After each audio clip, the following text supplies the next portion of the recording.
গাজায় যুদ্ধবিরতির মধ্যেও আবারও আগুনের লেলিহান শিখা ছড়িয়ে পড়েছে। ইসরায়েলের ভয়াবহ বিমান হামলায় কেঁপে উঠেছে ফিলিস্তিনের গাজা উপত্যকা। নেতানিয়াহুর ঘোষণার পর নতুন করে চালানো এই হামলায় অন্তত 2 জন ফিলিস্তিনি নিহত হয়েছেন।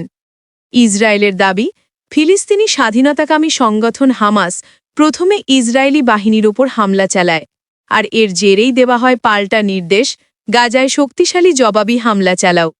গাজা সিভিল ডিফেন্সের তথ্য অনুযায়ী মঙ্গলবার রাতে ইসরায়েল আকাশপথে একের পর এক হামলা চালায়। গাজা নগরীর উপকণ্ঠে সাবরা এলাকায় একটি বাড়ি লক্ষ্য করে বোমা নিক্ষেপ করা হয়। সাথী শরণার্থী শিবিরেও টানা বিস্ফোরণে কেঁপে ওঠে আশপাশ। এমনটি আল শিফা হাসপাতালের আশেপাশেও বিস্ফোরণের শব্দে আতঙ্কে ছুটে বেড়ায় সাধারণ মানুষ।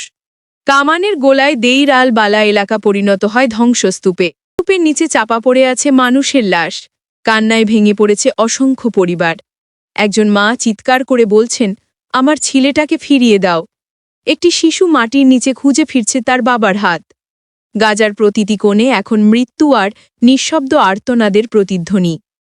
ইসরায়েলের প্রতিরক্ষা মন্ত্রী ইসরায়েল কাৎস এক বিবৃতিতে বলেন, আমাদের সৈন্যদের ওপর হামলার জন্য হামাসকে চড়া মূল্য দিতে হবে।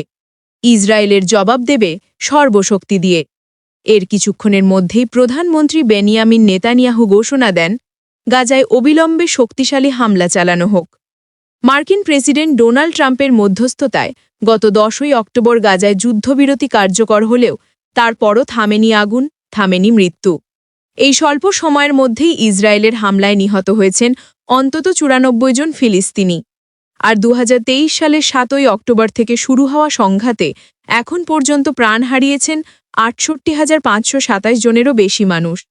আহত হয়েছেন 1,70,000-এর বেশি। গাজা আজ যেন এক রক্তমাখা উপত্যকা, যেখানে শিশুর কান্না, মায়ের চিৎকার আর ধ্বংসের ধোঁয়া একসাথে মিশে গেছে। বিশ্বের বিবেক আজ প্রশ্ন করছে, কোথায় মানবতা? কবে থামবে এই নিঃশব্দ গণহত্যা?